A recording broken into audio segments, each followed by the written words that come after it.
اب جو کام آپ کو پسند بھی ہے اور آپ ان میں سے اچھی بھی ہے وہ بعد میں ڈیسائیڈ ہوگا.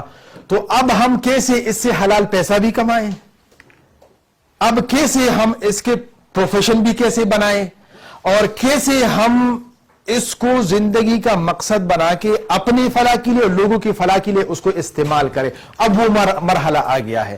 تو اس کا کیا طریقہ ہے؟ اس کا یہ طریقہ ہے کہ اس کو ماہر فی الفن جو ہوتا ہے اس سے ویریفائی کرنا ہے, آڈٹ کروانا ہے کہ کیا یہ کام میرے لیے جائز ہے کہ جائز نہیں ہے. پھر جواز کے بعد معاشی ایکسپرٹ ہوتے ہیں ان سے ڈسکس کرنا ہے کیا اس سے میں صحیح طریقے سے حلال پیسہ کما سکوں گا کہ نہیں سکوں گا.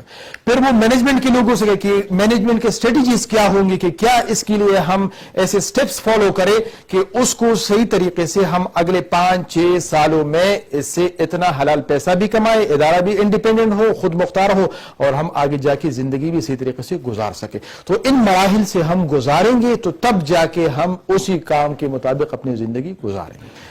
اگر آپ بھی عبداللہ عابد کے ساتھ اسی طرح کی مزید informative, useful and productive videos کے لیے یوٹیوب پر لکھیں بی پروڈکٹیو.